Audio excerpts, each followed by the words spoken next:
Any good stories from the road? Pipe up. I wish we'd gotten to see a little bit more out of our punter. I'm starting to puke. It makes my stomach hurt. I thought he was going to die. I'm starting to throw up in my mouth a little bit. He's on the probiotics. Is Georgia playing the 1985 Bears this weekend or what? A lot of Todd talk. Rat poison proof. They're mongoose. We will not be hunted at the University of Georgia. I can promise you that. The hunting that we do will be done from us going the other direction. Hey, all. Welcome to the Georgia Show. Got Palmer and Jake. I'm Wes Blankenship, and it's Travis Hunter transfer portal season officially, guys. I figured this would happen, and this is no slight to Travis, but I thought one way or another we might be seeing Travis Hunter go in the transfer portal at some point in his Jackson State career, and here we are. Transfer Travis. Yeah, tricky Travis, dude. Found a way to get into that transfer portal. I mean, who saw that coming? Deion moving on, Travis Hunter getting – I forgot about him completely. And I was one of these people. I defended him. I was like, hey, man, do what you're going to do. You're going to have a lot of fun. You're going to get to play for Deion Sanders. There was no bigger Deion Sanders fan back in the day. I played offensive guard in Little League football with number 21 because of Deion. So I begged for it, cried for it. My dad was the coach. But – I mean, you saw it coming. I don't think he's going to play for him next year, though.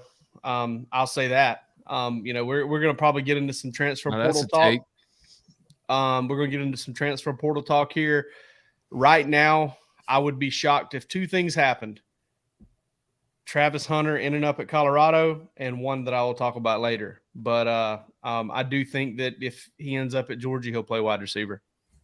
A take and a tease and a Jake. Another Jake, that is.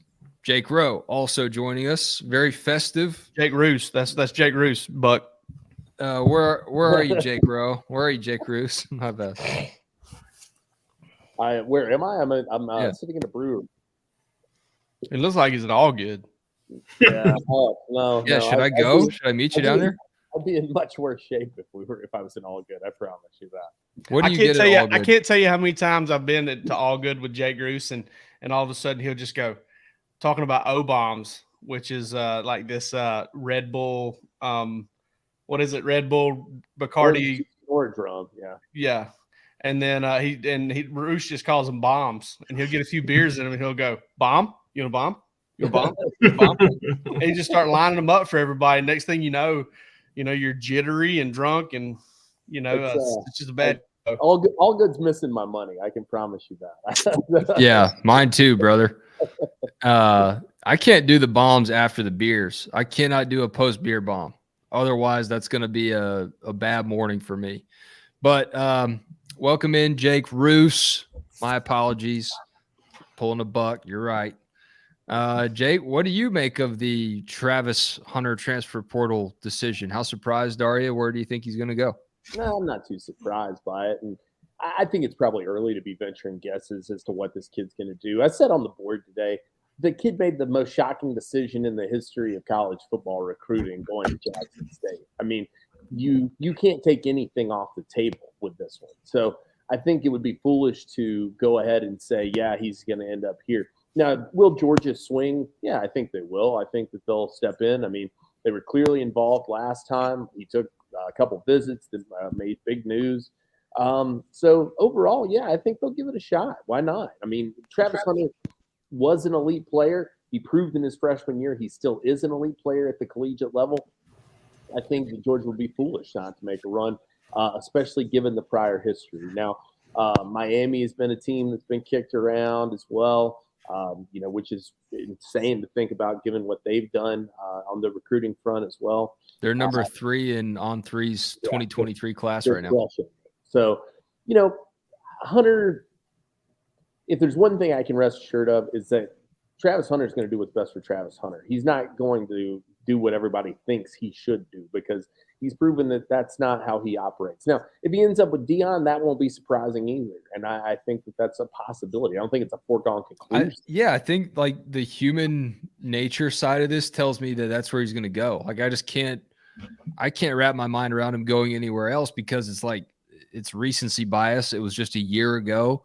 He was winning a state championship at my alma mater, his alma mater, Collins Hill High School, taking that team to new heights. And it just seems like wherever this kid goes, he's going to bring a little bit of that Travis Hunter magic with him. And not, even his high school coaches didn't know he was going to do what he did on signing day by flipping to Jackson State. And I can't help but wonder right now, is he once again just trolling everybody, the experts included, before he just sticks with Deion again? Well, somebody said on the board, and I thought it was an interesting idea. They said, somebody, if this kid ends up at Colorado, somebody out there is rubbing sticks together pretty hard to create some smoke. And there's going to be a narrative of, look at what Colorado was able to do. They were able, to once again, to snatch this kid again. And, all the big boys were pressed and all the nation's best. Now, Colorado's recruiting at this level. There's probably some truth to that. I mean, and if you're, listen, Deion Sanders mentioned to those guys, hey, I brought my luggage with me and it's Louis. I mean, there ain't nothing more Louis than Travis Hunter. I can promise you that. Yeah, well, there's nothing new with that in the recruiting game. It's just because Prime's doing it that now it's a big deal. The deal with Travis and Deion was he grew up a huge Florida State fan, and that's why Florida State seemed to make sense. But what better opportunity to be the next Deion Sanders than to just play for the guy? So that's kind of the thinking there. It's wild to me how Florida State's not bandied about more. And maybe there was a burnt bridge there. I don't know. But they tried really hard. I know that. I'll leave it at that. I'm just saying this. Like Ray Charles, when that bus came to pick him up and take him out of town for his next gig, I don't see it. Okay. I just don't see it. I do not see Travis Hunter ending up at Florida. I mean, at Colorado. I don't see it. Based on what I've heard thus far. And there's nothing to indicate that so far. Based on anything we've heard, that Colorado is a serious consideration. That being said, if it was going to be Colorado, guys, I'm just going to use some common sense here. There's some more stuff that I hope is able to be reported later, and I hope I'm able to corroborate it, maybe get it on the record later on. But I'll say this: if it was going to be Colorado, I think he's in the transfer portal first thing Sunday morning. And he's committed to Florida. I mean, he's committed to Colorado right away because, guys, tomorrow's early signing day. I mean, 2 days from now is early signing day. And depends when you listen. They're all running together, okay? Wednesday is early signing day. And, I mean, come on. You want to talk about trying to get some guys to flip and maybe make some tough decisions to come play for you. You get to come play with Travis Hunter, and you get to come play with – I don't know. If that was going to be it, like if that was ultimately going to be it, if he was going to really seriously try to get Deion off on the right foot there and be a part of what Deion's got going on, he would have done it immediately. And I think there's more to it. I think there's maybe, a lot of times when a kid's that great, but he's also that quiet and that kind of to himself, and you don't hear a negative word about him. You don't hear a boisterous word about him. You saw how he went about his business when you saw him on TV last year playing ball. When you got a guy like that, those guys that go about their business that way, they usually want to win. They want to win big. They want to try to do something, accomplish something, mean something to them. And I think that's going to be part of it too. I just don't see Travis Hunter at Colorado because Deion's got a little bit of a road to travel here. He was already out there with Sanders' kid, Shador, and hanging out in Boulder, was at Top Golf and hanging out, having a good time. There's a lot to be said for making the most of the process and hanging out with your boys and seeing what it's all about. But, yeah, that doesn't necessarily mean he's going to go. But he has tapped in. I mean, On3 is all about the future of NIL, and Travis Hunter is like the poster boy for that. He's got his own YouTube channel. He's got more Twitter followers than most guys his, status and at the stage of his career have. He's built a brand for himself and somewhat of an empire for himself. So he does have every opportunity to make these decisions and make the most of them. To your point, Ro, about the early signing day impact of this, I was interested to see how Max Duggan already declared for the NFL draft, even though his team still has a playoff game to play. And I think, a lot of indications there are it has to do with the transfer portal and with early signing day. Now you got to let your team, make the best opportunities they can for themselves, that coaching staff, to get in who they need to get in through the portal.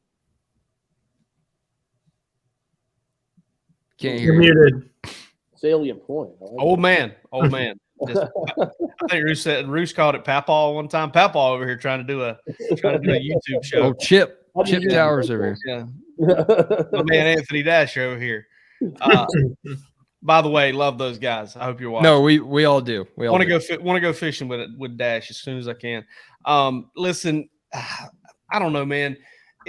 That's a tough one because, like, if you're Max Duggan, you probably don't want that out there. I mean, you don't really want to do it. But then if you're Sonny Dykes, you're like, hey, Max, we're trying to keep this thing going a little further. I think if I was the player, I would be like, hey, just tell people I'm not going to, that I'm gone. And, it can get out how it gets out. And then I'll just sit there and be like, hey, we'll talk about it later. I'll have something on that later. Maybe try to put it off. But then you keep prolonging the question. Then everybody keeps asking you the question. I'm just not sure the right way to handle it because Kirby's talked about it a bunch of times. And, Kirby does a pretty decent job of stating his problem with things without really whining about it. I thought, Dan Mullen get kind of whiny about things. Kirby Smart. Nick Saban toes the line. He will complain. Nick Saban will complain. He'll rant, won't whine. But Kirby does a pretty good job of just putting it out there. And he has been putting this out there for a while, how it's tough to manage your roster when you don't know who's leaving your roster. I think they probably got Max Duggan to say, all right, let's go ahead and put this out there. That way, A, it's more believable, and B, you're not sitting there answering the question throughout the college football playoff. But it's going to be talked about a lot through the college football playoff, and it's just a weird dynamic to know, hey, the cat ain't coming back next year. That's one of those things where I don't feel sorry for the coach because of the salary that he makes, but you do have to identify that it sucks. It sucks for that guy. Well, let's actually talk about Georgia, whether or not Travis Hunter does decide to come and play for the Dogs, as Chad Simmons indicated. USC, Miami, the early front runners, the top dogs that could land Travis. I think that was a great point you made, Jake. The guy's totally unpredictable, but it's not just because he wants to be unpredictable. It's because he can do it, and it's because he can kind of do what he wants and call his own shots. Do y'all see Georgia trying to put him at receiver? And I think in a larger, more general sense, does it speak to the need that Georgia has at receiver that we've talked about and is well noted on the show with guys like Ra Thomas and Dominic Lovett in the mix? I think He can play tailback if he wants to. No, yeah, I was gonna say, you tell Travis Hunter, son, you can play anywhere you want on the field. We'll let you hold field goals if you want. Cedric Van Prant's probably going after this. You want to snap? Yeah, it's really not about that. I just don't think it's a situation where they're locked into something. If the kid came to him and said, hey, yeah, I want to play DB, I think they would welcome that opportunity. It's a get him in and then figure it out later kind of scenario in this one. He's great on both sides of the ball, so I don't think he can really make a mistake. It's really just boils down to what he wants to do and what you got to tell him in order to make that happen, at least in my opinion. Thus far, I've been told wide receiver. So the communications he's had with Georgia thus far, they've been talking about playing, and that's what I think that's what he wants to do. You could see some special ability there as a defensive back. I mean, I'm talking about maybe even a half rung or a full rung above. When he was first on the map, Mitchell. Yeah, when he was first on the map, I remember that's what he was. He was a 5-star DB. But the talent that he has is just unreal, dude. He can do what he wants. Well, he did that. He did what he did as a receiver as a junior, and everybody was like, "Man, he's a really good receiver too." And then he started doing it as a he had like a one-handed catch in the state championship game that they and then lost. People were like, Jesus Christ! Yeah, like, this cat. I mean, he runs. I mean, he gives you a little bit of Devontae Smith vibes. I mean, in terms of just kind of got that real slender frame. He's fast, but probably not like 10 flat and 100 meters fast, not Tyreek Hill fast. and he's long, but he's not, Calvin Johnson. It's just like he sits right there in the middle of it all. He's extremely good at everything, and he's one of those guys. He really reminds you of those Bama receivers. He makes it look easy. I mean, I don't know if y'all saw the highlight of his touchdown grab from this past weekend at the Celebration Bowl, but I mean, it was smooth. It just the route that he ran. Yeah, it was effortless. And so, I mean, he really does that on both sides of the ball. But wide receiver especially, it feels like it comes naturally to him on that side. All right, so that's 15 minutes on a player that may or may not come to Georgia. How about a few minutes more on Dylan Can we talk Raiola? about how apropos it would be for him to come to Georgia and become the hunter instead of the hunted? The hunted becomes the hunter. And with that, we can end the show. Thank you, Jake. Georgia needs more hunters. Do they need more Dylans? Brendan Mitchum in here with some early comments, swinging heavy, swinging hard with Dylan Raiola decommitting from Ohio State this week. Jake Roos, I want to get your thoughts on that. Is Georgia back in the mix for this, or is Puglisi their guy? I knew that we'd get the question early, so I was pretty prepared for this one. I do think Georgia will loop around on Dylan Raiola. I think that they will kick the tires on it again. They were in a really good spot before he committed last time, and I think that it's worth checking in on again. Why not? I mean, this guy is clearly, I think, the best quarterback in the class, and I think that when you have an opportunity for a guy like that, you got to shoot your shot. You got to take it. I mean, these are some big boy decisions, though. When you've got a guy of Ryan Puglisi's caliber already committed, and having committed and kind of, bailed you out, made you look a lot better after Raiola kind of spurned you and went with Ohio State. All that being said, I think Georgia takes the opportunity to loop back around on this, check in on it, and I think it may be a situation really where they say, look, we need to know how serious you are straight up. We've got a guy, and either you're in or you're out kind of deal. And I think that you can play that kind of hardball because you do have a guy that you feel good about, that you like, that is a hell of a player in his own right. But you'd be foolish not to take a swing at a player of the caliber of Dylan Raiola.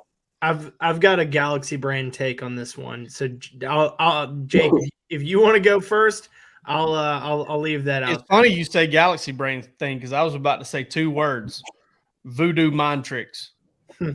Okay, you got to voodoo mind trick these kids. You got to get both of them if you can. Kirby wants to. You're not taking anybody in the current class. Voodoo mind tricks, dude. So that's where my galaxy brain take comes in. Kidnap both of them. Could they get Raiola to reclassify? Could they convince him that they don't have a 23 quarterback? They need a 23 quarterback. I mean, we talked all about that on the last show. I don't think that they want to go into next season with just two scholarship quarterbacks. I do think that one of those, at least one guy is transferring out of there. I think one guy is transferring out. So could they convince him to come to campus as a 23, tell him, hey, you weren't going to be playing college football in 2023 anyway. You can not play college football, but be in a college system and be a backup or, whatever, make NIL money and then have a head start on your 24 competition.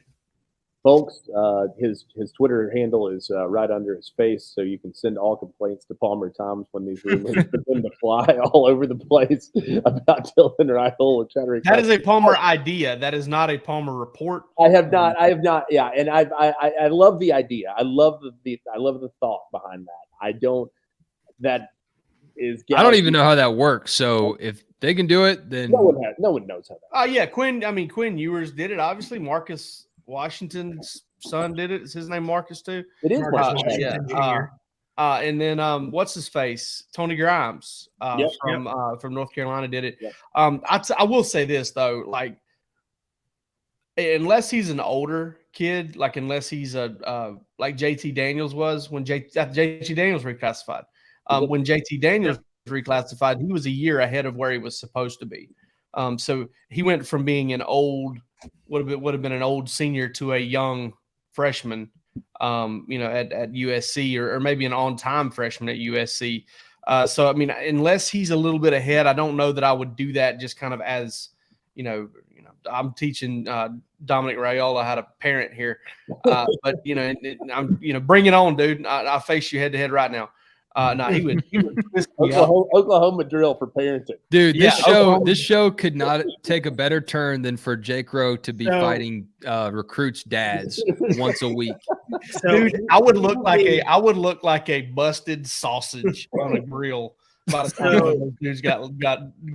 I mean, I would just be oozing and just dead. So he will be an old senior. He will be 18 going into his senior year. Yeah. Okay. Well, Palmer's bringing it. I still don't know if Georgia gets him in that scenario. I really feel like Nebraska's going to get this kid. It's just a gut feeling. His uncle's Nebraska got their 23 quarterback out of the transfer portal.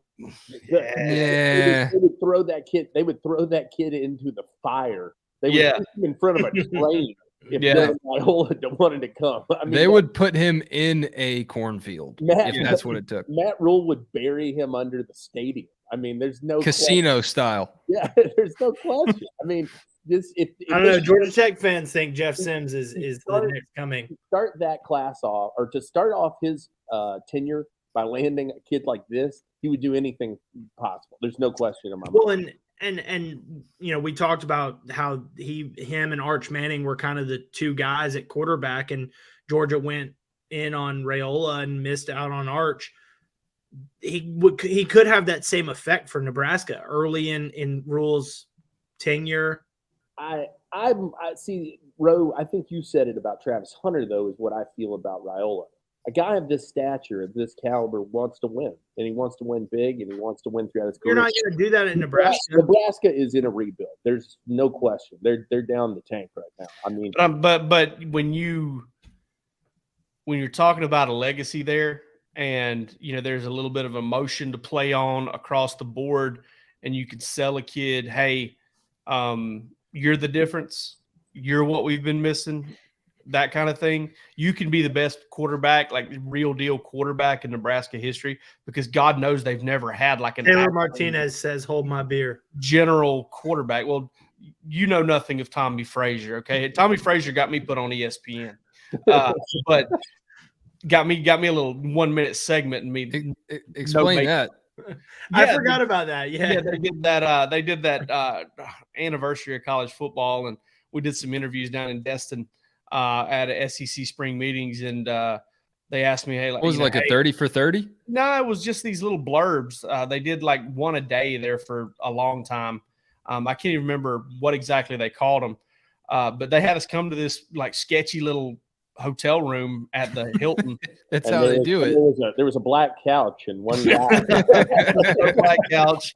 There were no button fly jeans. That wasn't ESPN. It was just weird, and there's just a bunch of lights and camera stuff set up, and you were tripping all over stuff trying to get set down. And hey, Wes, they asked me what made me fall in love with college football, and I said Tommy Frazier breaking about 9 tackles. It looked like Tecmo Bowl. It was real life Tecmo Bowl. They were just bouncing off of him, and he ran it back for a touchdown. But Nebraska's never had like a drop back and sling it around quarterback who was really good player like that. They haven't even had any like Wisconsin's had. They didn't even get Russell Wilson for a year. Well, a kid like this too, though, you've got an opportunity. I mean, Dylan Raiola, if he is the player everybody thinks he is, and he certainly appears to be based on the film that we can see, then he can go to Nebraska and he'll be fine. You know what I'm saying? I mean, like he can still. He's gonna get drafted. He's gonna get taken early in the draft. I mean, you can go there and be that guy, even if they don't have that kind of reputation behind it. So if that's truly where his heart is, yeah, I could see that. But I get the sense that there may be, he could have probably gone to Nebraska under Scott Frost and probably would have been much welcome and may have saved Scott Frost's job, in fact. But obviously Ohio State caught his eye. Look at what Ohio State does in the passing game. You can see why that's attractive to a guy like this. I think that's probably a little bit more where his focus is. Like his dad played a long time in Detroit, and I think he spent a lot of time not. Yeah, I just know that like if you if you harken back to any of our, passions and loves as a kid, and I don't even know if he loved Nebraska like that, but if you had done that, you could have put me. I mean, listen, when I was 12 years old, I put the little thing up there on Twitter the other day. I was Jim Donnan football camp. Georgia wasn't very good with Jim Donnan there, except for that 1 year. They were competitive, but they never won big and never made an SEC championship game. But if I'd have been an 18-year-old stud player at that point, I don't know. I mean, I wasn't dirt poor or nothing, but Jesus Christ, that man needs to be jailed. Yeah, that man just got off. Tommy Frazier? Incarcerate this man on the left.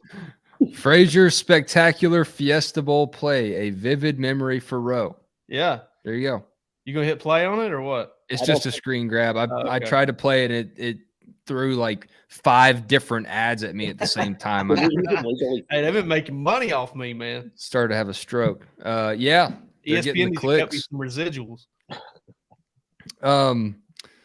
Yeah. So no, I think the situation that Ohio State has at so many of these skill position battles is going to help other teams benefit. No doubt. It's part of my dog stocks later on in the show, and it has more to do with Georgia than it does Ohio State, but they can't get everybody. And I think a guy like Raiola and whatever Ryan Day's doing, it makes it easy for other schools to say, hey, just come play with us, man. You're not going to have a stable cast of characters at Ohio State. Everyone's trying to hit the transfer portal. That's what everyone's seeming to worry about with Ohio State right now. And we just spoke with somebody in our organization that is close to Ohio State, and he says that's what everyone's worried about right now is the transfer portal and NIL. And meanwhile, Georgia's just whistling and has one guy, Bill Norton, leaving for the portal, and they're having a good time. Arizona Wildcat, Bill Norton. I'm going to play for Jed Put Fish. some respect on his name. Yeah, Bill Norton, Ken Norton Jr.'s nephew. He's going to have a lot of fun in the desert. I can just look at that guy and tell. Yeah. Son of the desert, that man. No question. When Arizona got Justin Flo, too. Yeah, they did. Jed Fish trying to play some ball out there. Arizona, really, really good NCAA for dynasty team. Yeah. Great colors. If you're looking for the launching point, for sure. But yeah, I just look at the Raiola thing. My last thing on this is you never just not swing at a guy like this. And you never give anything less than you never throw anything less than the kitchen sink at him, because he's a special player, and you got to go out there and try to get these guys. And I know Puglisi is also a very good one. What's going to be crazy, and this kind of stuff happens from time to time without us expecting it to happen. What's going to be crazy if like Ryan Puglisi just goes absolutely bananas this spring and summer. And here we are, listen, Justin Fields was further back than this way back when. And Justin Fields, down the stretch he came, and he overtook Trevor Lawrence for a minute or two and then ended up second. No. You got to consider Ryan Puglisi went from unranked 3-star to number 40 in the nation in our rankings. Georgia's starting to get the Georgia bump, right? That's what all Georgia's rivals are saying. But Charles Power thinks differently. So he's already, his ascension has been rapid already. How much higher can he climb? Yeah, I think it's a very worthy question, Ro. And can we see ourselves getting into a situation like that? Who's number 2? Is it Sayin? Is it Julian Sayin? I think it is Sayin. Yeah, I think you're right. And then Lagway's like in the top 5, I think. Well, let's see. Unless I have the wrong thing toggled here. Nope. Julian Sayin's number 4. Jaden Davis. It's Jaden Davis. That's right. It wasn't originally Jaden Davis, though. It was not. Oh, excuse me. No, it's Lagway. The consensus is Davis. The consensus doesn't have Puglisi that high. Right.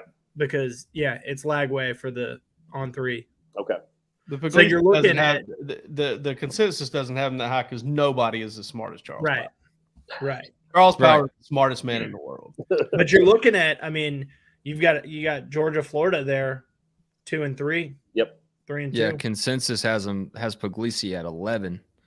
But what is before we move on from this and actually talk a little bit about National Signing Day this year, what is a Todd Monken quarterback recruit hearing right now these days?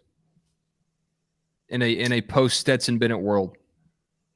Look what I did with Stetson Bennett is what I would be saying. I mean, I think that's the clear message. Hey, you're this dude.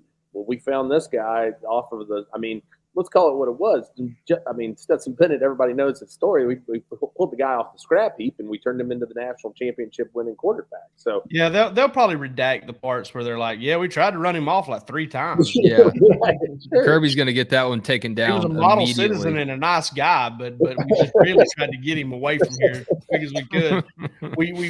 We tried to keep him here, and then he left, and we tried hard to get him back, and they were like, God dang, get away. And he just stuck around. We shook a stick at him. He stuck around, and we gave him a first team rep or two. He's like, dang, he can play. But I mean, I think there's that. I'll be honest with you though. I'm dead serious when I say this. When you talk to everybody up there at that building, and this kind of fires me up for the kid because he just got dogged his senior year of high school by Georgia fans. Why are we taking Carson back? Why this? Why that? And I'm telling you, everybody you talk to that consistently watches practice up there, if they had the time to go through and show these kids, hey, here's Carson Beck, practice number 1 at Georgia, practice number 20 at Georgia, practice number 40 at Georgia, and just really watch him grow. People up there really seem to think that would be the absolute glowing example of development because I'll be honest with you, man. Like, I didn't see him at all in 2020. I saw him last year, and I heard the stories from the week of the UAB game where he completely struggled and had a tough time and kind of lost the number 2 job that week, basically. I mean, he just absolutely lost something that he spent months earning. He lost it because he was that bad in that week. To come back and be what he's been for Georgia late in the season, not late in the season, but throughout the season in mop-up duty, they let him run the offense. He looks great doing it. And is the favorite to be Georgia's starting quarterback next year. If they could adequately illustrate how much better Carson Beck has gotten, I think Georgia would get whoever they wanted at quarterback. Yeah, time will tell on that, and they'll have to see it in games, obviously. But look, with Beck doing what he's done, and we're already starting to hear the whispers, at least from Gina on the board, that Gunnar Stockton is the next Doug Flutie. He's leapt over Stetson Bennett. Gunnar Stockton already is the next Doug Flutie. Doug Flutie plus Drew Brees plus Peyton Manning. Yeah. Hey, but I will say this, in the dude's defense, Georgia players were shouting him out. They also shouted out Stetson. They did. They also shouted out Dwan Mathis. So you never know. Players love players, and we love breaking tea, which also happens to love Stetson Bennett, by the way. Get your new Georgia t-shirt. It may be a little too late for Christmas by now if you haven't already listened to me every single week in your literal eardrums tell you to order one of these shirts for someone that you love or someone that you hate if they don't like Georgia. But maybe you can get something as a little belated holiday gift with the mailman, Bowers, Christopher Smith, and the Big O. They got it all over at Breaking Tea. We love them. You will too. All right. Jake Roos, this is why we have you on. National Signing Day in December. It doesn't feel quite as weird as it did a couple years ago. Kind of starting to get used to it. You asked on our board the other day, how much do you miss the February deal? I miss it. I think it felt more like a party. Now it just feels way more business-like, and we have to do it twice. So that's the main reason why I miss it. But if you could sum up the theme of Georgia's 2022-2023 signing class, what do you think it is in a couple of words? I'm going to say defense heavy. I think that's probably the biggest thing. They're elite on that side of the ball. I think you could compare Georgia's defensive class with any defensive class in the nation, and it would stack up well. They need some help in a couple areas. You go out and out of 5 technique or an edge rusher like a Damon Wilson would certainly help. Defense heavy. A lot of focus on wide receiver. Really trying to reshape that room, it feels like. It's been interesting. Tight ends, also another big focus, even given what you got on campus, which is riches. You're talking about adding the potential of maybe 3 if Deuce Robinson and the buzz continues around him moving into February. Pierce Spurlin, Lawson Lucky already involved. It's an interesting class. I mean, you don't have a quarterback. You have 1 running back. You have currently 1 true defensive lineman committed in Jamal Jarrett. But you're heavy at positions you don't always see it for Georgia. Wide receiver, a ton of guys there. A ton of defensive backs, and projecting up to maybe 3 more added by the end of all of this. It's a very interesting class for Georgia. One that you don't, like I said, the balance is a bit different, I think, from some of the others we've ever seen. But it's very intriguing to me for that reason, and I like that. They've identified their needs clearly and went out and got the best players that they could. Even in some cases where, I mean, do you realistically need, 5, 6 defensive, 6, 7, maybe even defensive backs? Probably not. But in the transfer portal era and wanting to keep your defense where it needs to be, yeah, you got to go out and do things like that. So I get it. But like I said, the layout to me has been interesting, especially the 1 running back currently, no quarterback, 1 DL. Could use some help at edge. I think that it's all, I don't know. I mean, they're all unique, but this one I think is particularly unique for that reason.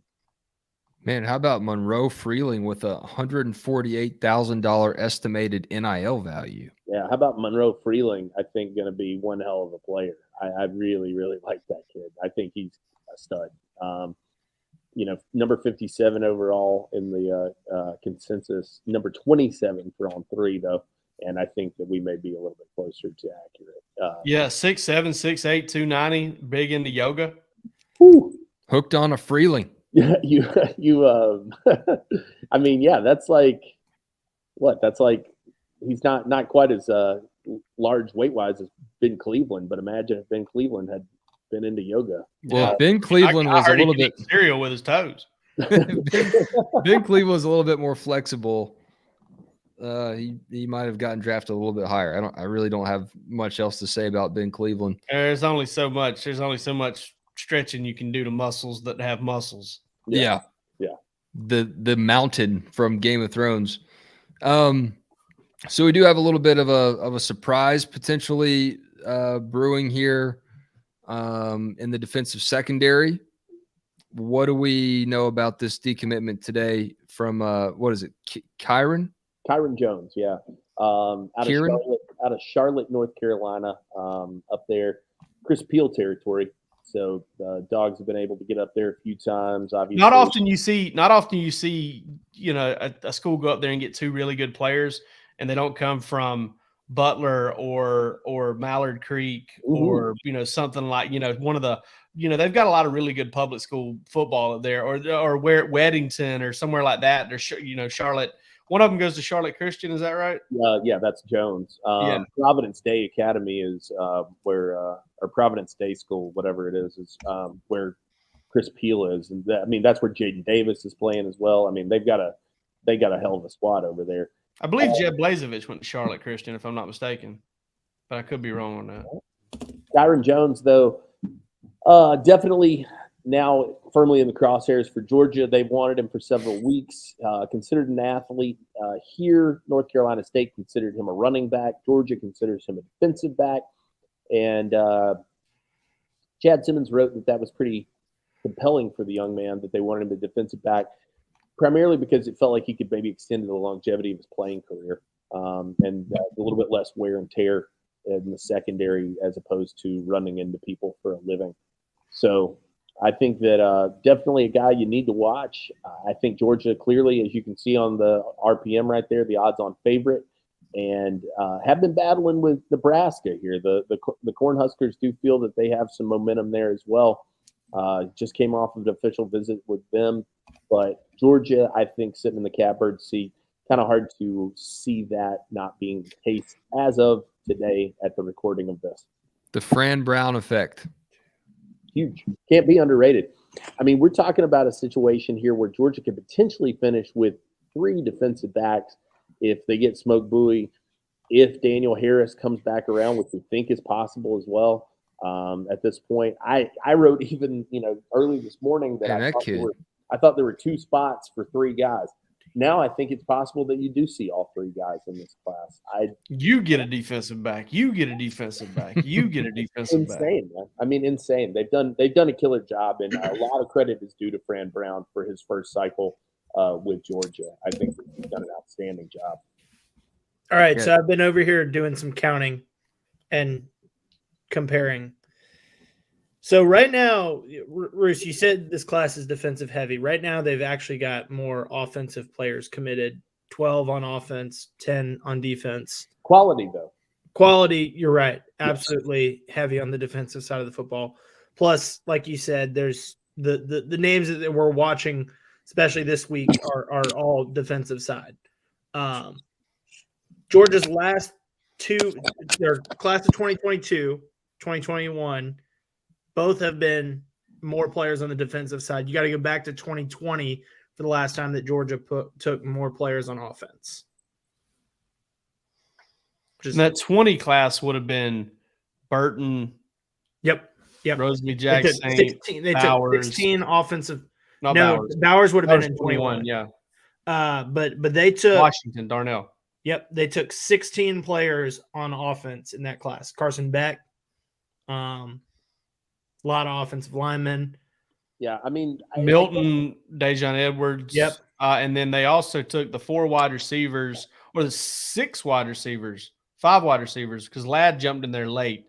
Yep. And then it was that class of 20 had Justin Robinson was in that class. Yeah. So you had Ladd, Justin Robinson. Ratledge. Yep. Arian, Jermaine, Marcus, Broderick. Yeah, five what, wide man, receivers. I mean, dang, 5 wide man. receivers plus a tight end. Look back at that class, and you see Ladd, you see Tate, you see Broderick, Marcus Rosemy, Jack Saint, Darnell, on the opposite side of the ball. I mean, both of the running backs. What's that now? Dejan and Kendall. Yeah, both of the running backs, and then Carson Beck with a chance maybe to be a starter. That's actually become a really, really strong, offensive class there for Georgia. They lost Burton and they lost, Justin Robinson. But, Austin Blasky may be the starting center next year. Hey, don't forget that they lost Cameron Kenny from that class too. Yeah, Cameron Kenny, stud. Devin Willick is somebody that's been a contributor on offense. Sure. Cedric Van Pran. I mean, they were the number one Van class in Pran? the country. Yeah. So.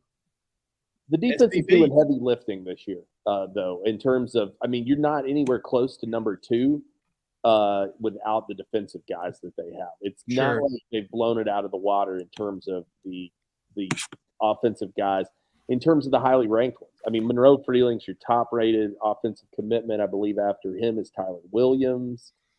Next, and those are your only 2 top 100 in the consensus. Exactly. Next up after him, I think is Spurlin, if I'm not Bo mistaken. Hewley as 112 in consensus. Yeah, big Bo Hewley. I think that your defensive guys are doing your heavy lifting for you in terms of Georgia's class here. Right. I was just looking at it in terms of numbers because you're right. It has felt very defensive heavy. Just talking about the top players. I think it's 7 of the top. And there may be a philosophy behind this. If you watch what Georgia's doing, right? They're going out there and getting, with the portal, going and getting some guys that are maybe proven, and trying to add some guys that way. And then, maybe trying to look into signing and developing more on the defensive side of the ball. It's hard to – they've just recruited so stinking well. And what they've got a chance to bring in this year at the second level of the defense, the linebacker position, with Wilson and Allen and Bowles and Mpemba, Harris, and then possibly Wilson, I can't imagine there would ever – that may be the best linebacker class of all time. It'll be you. Very real possibility in my mind. You threw Harris in there, Gabe Harris. That is. You think he's going to be a defensive lineman? Right now he looks like he's an edge guy. I think he's going to end up standing up. He's listed as a defensive lineman. Yeah, And, I think and to me, he's. I mean, Roos, you introduced me to the term slash, and he fits that mold very much in my mind. I feel like he's. From what I heard about Gabe Harris finishing up his senior year, I think he is not as heavy as we have him listed at on his profile. I think you're probably looking closer to like the 235 range rather than 246. So he's kind of going the opposite way that you'd want to see maybe the 5 technique guy go. I think that he right now looks like he's going to be standing up and playing on the edge. You hinted at the transfer portal smoke buoy. Let's get our weekly oil check on Ra Thomas and Love It and those guys. Are we hearing anything, Jake, or do you imagine this is kind of a holding pattern until after the signing day is done? Which Jake are we talking to? The floor is yours, good sir. Well, you've been running point on Ra My Thomas. second surprise is I've reached the point where I'll be very surprised if Ra Thomas doesn't end up at Georgia. Like really, really surprised. I think Georgia's catbird seat and then some. Visits are over. I expect him to have a decision made before that everything opens back up, which I've heard January 2nd. I've heard January 4th. Whenever visits open back up, I don't think Ra Thomas is going to be available when that happens because there is some stuff they can do to go ahead and lock in their spot. Tyke Smith did it, I believe, a couple of years ago when he committed. He actually committed, and then they announced him as a signee, which I found pretty odd. I believe he was still in classes at West Virginia when that was happening. I blew me away. But I think Ra Thomas is going to be committed to Georgia before Georgia kicks off against Ohio State. I couldn't remember who they played there for a minute. That's how lost we are. That's my second thing that I would be surprised by. I don't see Travis Hunter at Colorado, and I don't see Ra Thomas playing college ball anywhere other than Georgia next year. Cam Smith in it out here. And then I will say this. Wes, you're muted, by the way. I will also say this. I think Georgia's got a shot at Dominic Lovett. I think Georgia's going to get Ra Thomas. If I had to say it today, if I had to predict it, I say Georgia gets Ra Thomas, and it's going to have a very legitimate shot to get one of Travis Hunter or Dominic Lovett. Boom. Only took 47 minutes, but we got the payoff to our T's. That's what I said when I was muted. Let's get into some dog stocks. This is technically a Sunday show. I was heading back from a quick family trip, flew back home with a double ear infected 2-year-old.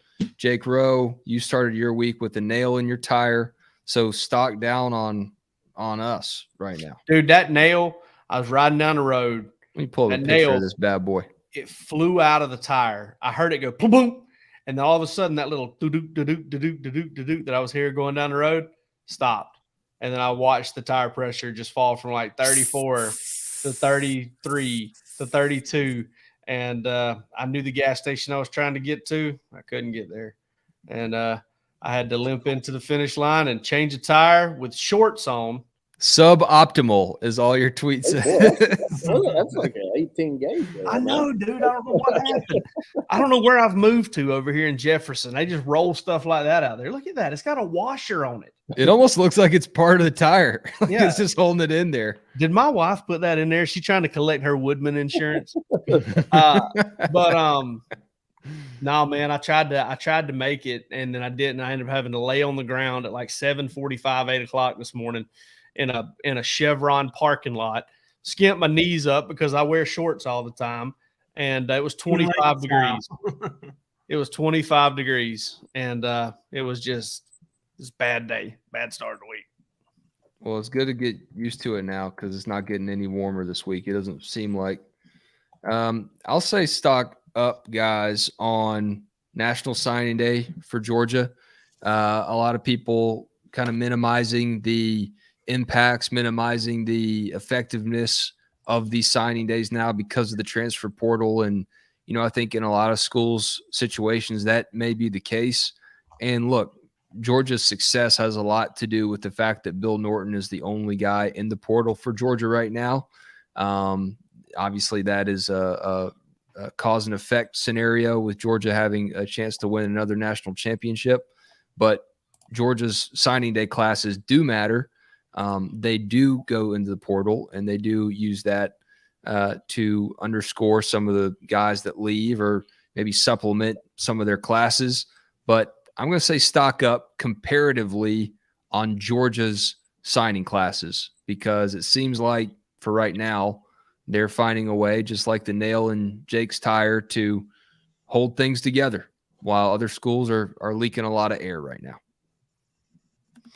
I'm going to go stock up on Georgia's 2022 class.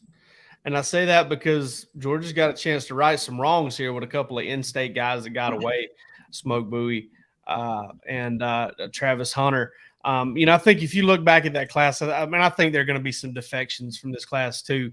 You look at guys like Julian Humphrey, Jaheim Singletary, Jacob Hood, Ali Uba. Some of those guys that just didn't even really get an opportunity to play hardly at all this year. I could see those guys moving on. But that class has, when you look at the top classes there, as of right now, it has really done a good job of kind of holding together, and Georgia got some really good players out of it. And it could get better. When you look at adding a Travis Hunter or adding a Smoke Bowie, that would be massive for that class. I'd also like to give a stock up to Buster Faulkner for valuable Georgia off-field or support staffer there. Hudson Card to Georgia Tech. The Nats is making moves, man. They are the North. They heard your bulletin board material from around September of this year. They got Hudson Card. That North Avenue Trade School dude is doing some stuff. They got Hudson Card. I thought it was Haynes King. It's Haynes King. Haynes King, not Hudson. Yeah, Card. I was about to say Hudson Card. Texas guys, god dang, man! I just. Yeah. By the way, Texas A&M flipped a kid from Ole Miss, from Palmer's neck of the woods. God, man, that doesn't seem right. I mean, what in the world's going on there? Who in your right mind would play for Texas A&M over Ole Miss right now?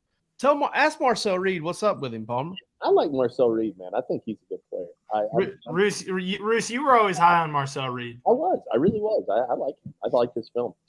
Yeah. I'm going to go stock up myself.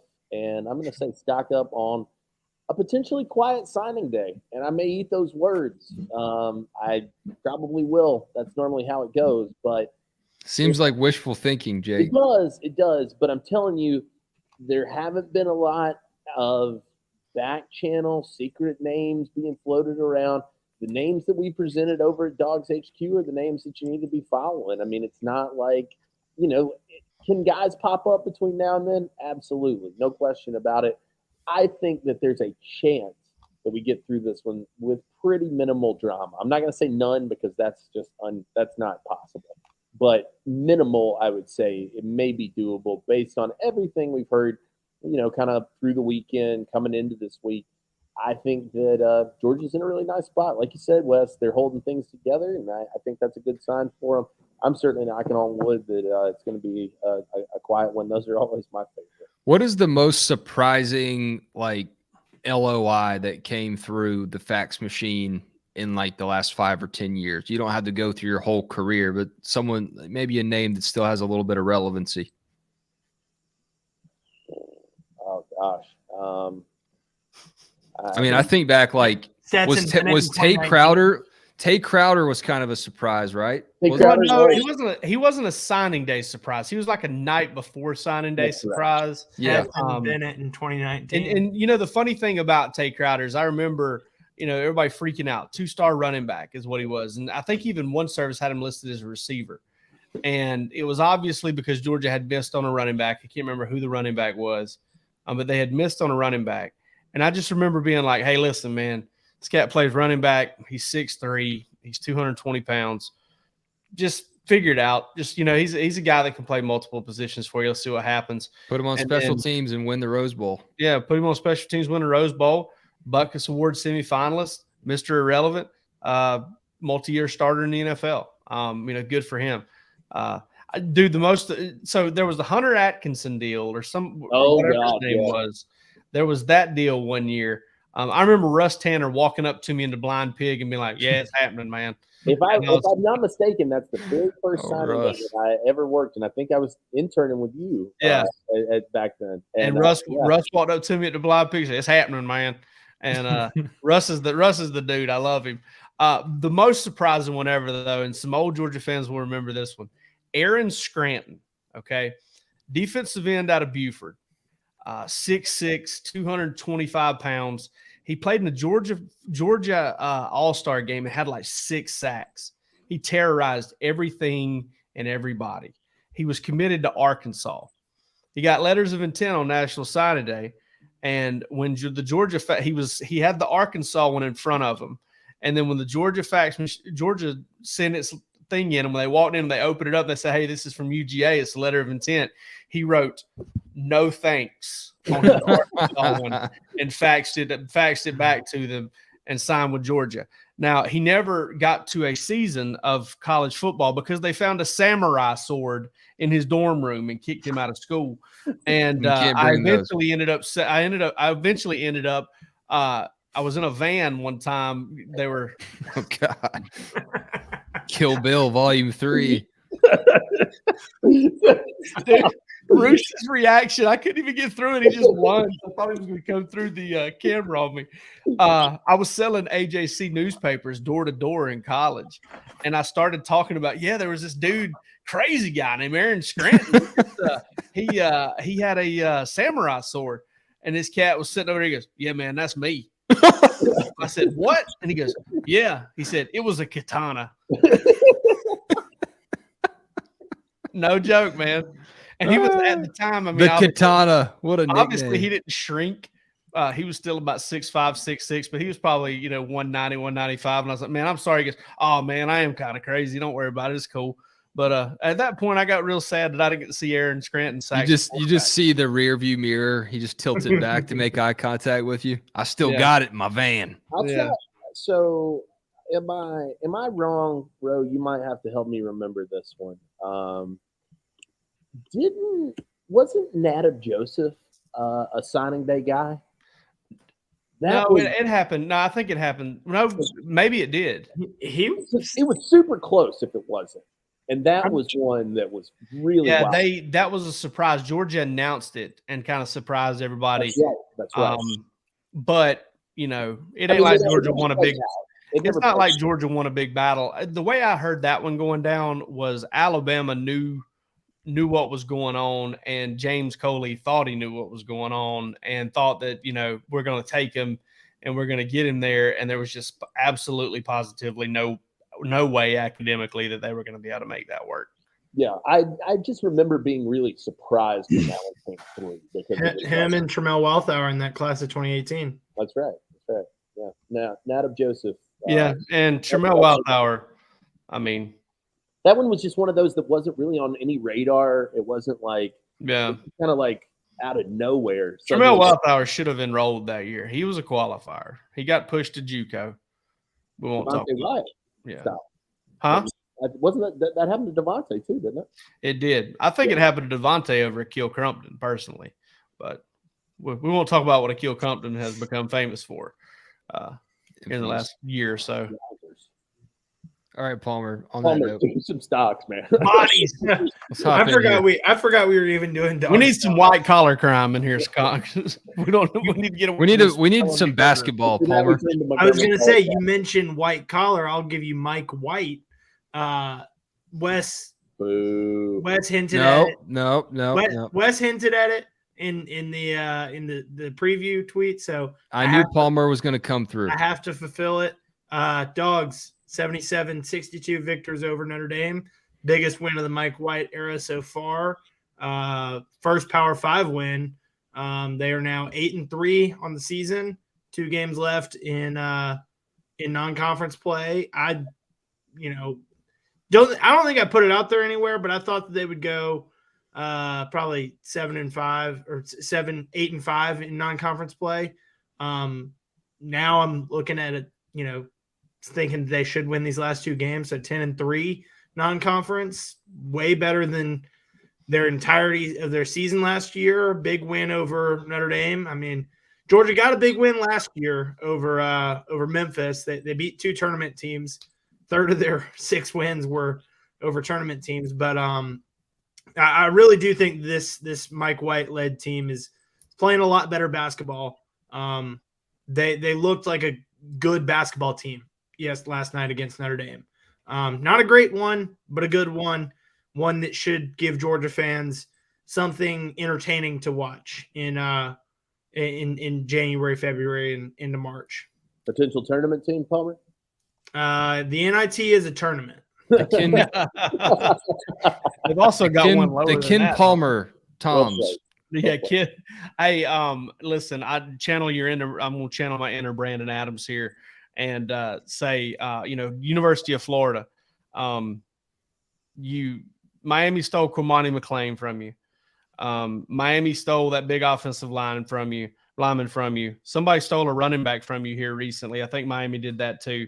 Florida stole a bowl invite from someone else. Yeah, Florida stole a bowl invite. Yeah, right. That's the big one too. And then, there was that kid from UCF that decided to stick with UCF instead of flipping to Florida. And Georgia stole your basketball coach. So, Mike White, they'd love to have the guy back right now. I'm sure they would. Yeah, Coach White is making the transfer portal work. No doubt. They had this big thing about how happy they were to let him go. Georgia stole your basketball coach. Yeah, that was everybody else is stealing everything else from you. You're gonna be some starving Gators for long. Lock everything down. Bolt it to the ground. Florida basketball 7-4 right now. Georgia basketball 8-3.